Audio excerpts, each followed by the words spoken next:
Hey there, beautiful souls. It's Erica here, and today we're diving into one of my absolute favorite topics, balancing masculine and feminine energy.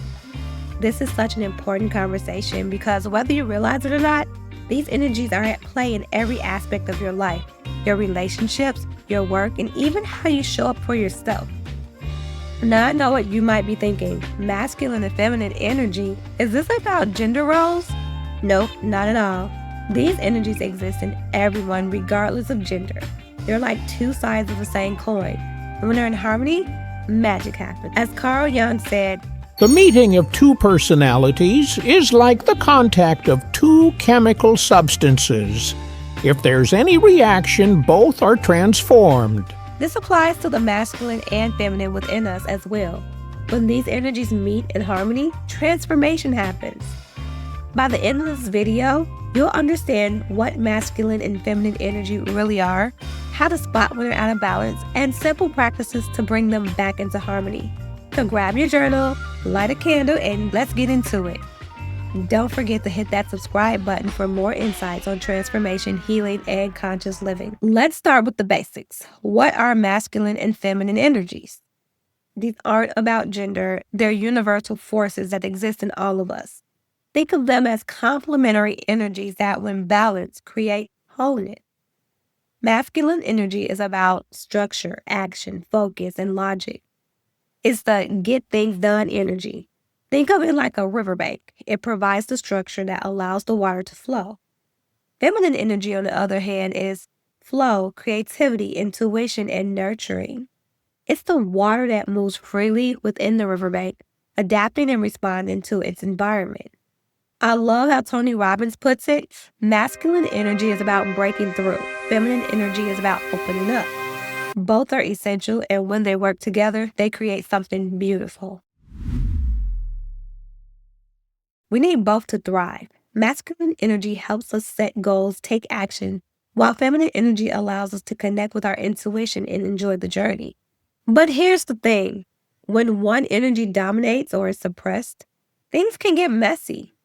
For example, too much masculine energy can lead to burnout, rigidity, and disconnection from your emotions. But too much feminine energy, on the other hand, can leave you feeling ungrounded, indecisive, or stuck in overthinking. Understanding these energies isn't just about balance. It's about harmony. It's about learning to dance between the two in a way that feels authentic to you. So how do you know if your masculine or feminine energy is out of balance? Let's break it down. Here are the signs of masculine energy. You're constantly in go mode, pushing yourself to achieve without taking time to rest. You struggle to connect with your emotions or intuition. You feel disconnected in your relationships, prioritizing tasks over connection. Signs of excess feminine energy are you feeling overwhelmed by emotions or stuck in indecision. You have lots of ideas but struggle to take action or follow through. You're overly accommodating in relationships, neglecting your own needs. Signs of suppressed male masculine energy. You avoid taking charge or setting boundaries. You feel directionless or unmotivated. Signs of suppressed female energy. You struggle to relax or enjoy the present moment. You ignore your intuition or creativity or creative impulses. As Albert Einstein said, life is like riding a bicycle. To keep your balance, you must keep moving.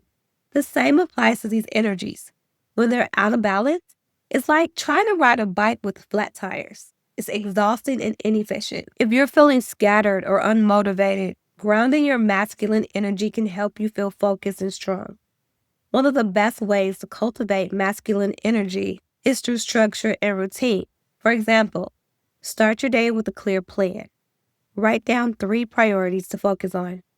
Practice setting boundaries, whether it's saying no to something that doesn't serve you or carving out uninterrupted time for yourself.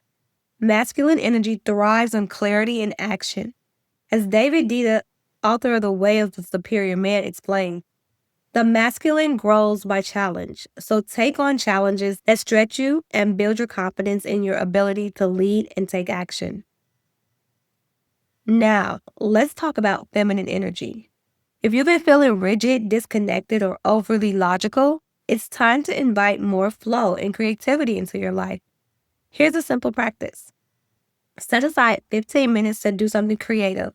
Paint, doodle, dance, or even cook a meal without following a recipe. The goal isn't perfection, it's self-expression. This practice reminds us of the truth in this quote by Lao Tzu. The feminine is the root of the world. When we embrace our feminine energy, we reconnect with our natural flow and creativity. Finally, let's bring it all together. Harmony between masculine and feminine energy often starts with how we communicate in our relationships. For example, when making a request, instead of saying no outright, try counter-propose. Say something like, I'd love to do that, but I can't right now. How about this instead? This approach blends the masculine energy of setting boundaries with the feminine energy of collaboration and connection. As I often share with my clients, relationships thrive when both partners feel seen and heard. This balance of energies creates a safe, trusting space for growth and intimacy. When your masculine and feminine energies are in harmony, you feel whole. You have the focus and drive to pursue your goals, but you also have the intuition and creativity to enjoy the process. You show up as your authentic self in relationships, creating deeper connections and more fulfilling partnerships. This isn't just about personal growth. It's about reclaiming your power and stepping into the fullest expression of who you are. As Marianne Williamson said, our deepest fear is not that we are inadequate. Our deepest fear is that we are powerful beyond measure. When you balance these energies, you step into that power.